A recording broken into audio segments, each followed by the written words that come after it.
Niccolo Machiavelli की सोच प्यार को एक ड्रीमी इमोशन की तरह नहीं देखती। वो इसे एक रियल एक्सपीरियंस के रूप में देखती है, जहाँ इमोशन के साथ साथ पावर कंट्रोल और ह्यूमन बायोलॉजी भी काम करती है। उसके नज़दीक इंसान सिर्फ दिल से नहीं चलता, इंसान अपना फ़ायदा, अपनी ज़रूरत और अपना सर्वाइवल से भी चलता है। और यही बात प्यार को समझने के लिए सबसे इम्पोर्टेंट बन जाती है। जब कोई इंसान किसी से प्यार करता है तो वो इंसान उसको अक्सर आइडियल बना देता है, उसकी हर अच्छी बात को बड़ा कर देता है, उसकी हर कमी को इग्नोर कर देता है। शुरुआत में ये सब खूबसूरत लगता है, लेकिन धीरे धीरे एक डेंजरस पैटर्न शुरू हो जाता है। तुम अपनी फीलिंग को उस इंसान की आदत बना देते हो, तुम अपनी खुशी को उसके रिस्पॉन्स से जोड़ देते हो और तुम अपने सेल्फ वर्थ को उसके बिहेवियर के हिसाब से महसूस करने लगते हो। यहीं से इम्बैलेंस स्टार्ट होता है।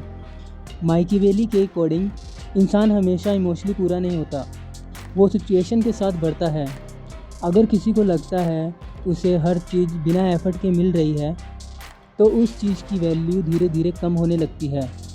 और अगर किसी रिलेशनशिप में एक साइड ज़्यादा दे रहा हो, हमेशा समझ रहा हो, हमेशा माफ़ कर रहा हो, तो कभी कभी दूसरी साइड उसको राइट समझने लगती है, गिफ्ट नहीं।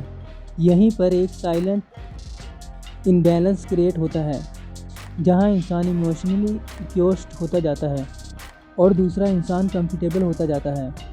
सब लोग सोचते हैं कि प्यार में सबसे बड़ा डेंजर धोखा होता है, लेकिन मैकियावेली की थिंकिंग एक और डायरेक्शन देखती है। सबसे बड़ा डेंजर होता है खुद को भूल जाना। जब तुम किसी इंसान को इतना इम्पोर्टेंट देने लगते हो, तुम्हारी खुशी और तुम्हारी आइडेंटिटी सब उस एक इंसान के अराउंड घूमने लगे, तब तुम अपनी इमोशनली फ्रीडम लूज़ कर देते हो। फिर तुम्हारा मूड किसी और के रिप्लाई से डिसाइड होता है, तुम्हारी सेल्फ रिस्पेक्ट किसी और के बिहेवियर से लिंक हो जाती है और तुम अपनी ज़िंदगी के ऑब्जर्वर बन जाते हो, ड्राइवर नहीं। मैकियावेली प्यार को कंट्रोल करने की बात नहीं करता, लेकिन वो ये ज़रूर समझाता है कि ब्लाइंड अटैचमेंट तुम्हें वीक बना देती है।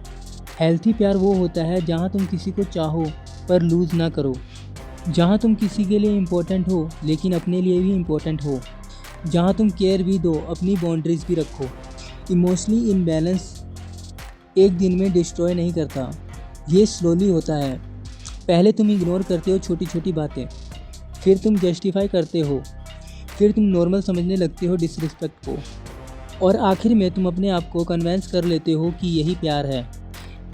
लेकिन मैकियावेली के हिसाब से अगर प्यार तुम्हें स्ट्रॉन्ग नहीं बना रहा तो वो प्यार नहीं, इमोशन डिपेंडेंसी है। असली प्यार रिस्पेक्ट देता है, ऑब्जेक्शन कंट्रोल करता है। असली प्यार तुम्हें खुद के करीब लाता है, ऑब्जेक्शन तुम्हारे खुद से दूर ले जाता है। असली प्यार में तुम ग्रो करते हो, ऑब्जेक्शन में तुम खुद को श्रिंक कर देते हो।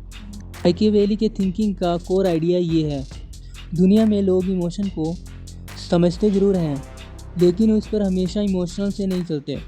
इसका मतलब ये नहीं प्यार फेक है, इसका मतलब ये है कि प्यार को समझने के लिए सिर्फ दिल काफ़ी नहीं, दिमाग भी ज़रूरी होता है। मोहब्बत एक खूबसूरत एहसास है, लेकिन अगर उसमें सेल्फ रिस्पेक्ट हो जाए तो वो खूबसूरती धीरे धीरे डर बन जाती है। इसलिए याद रखना, किसी को दिल से चाहो लेकिन अपनी पहचान के साथ, किसी को इम्पोर्टेंट दो पर अपनी वैल्यू भूल कर नहीं, और किसी के साथ रहो लेकिन अपने आप को ख़त्म करके नहीं। क्योंकि जो प्यार तुम्हें अंदर से मजबूत बनाए वही प्यार होता है, बाकी सब एक फेस होता है।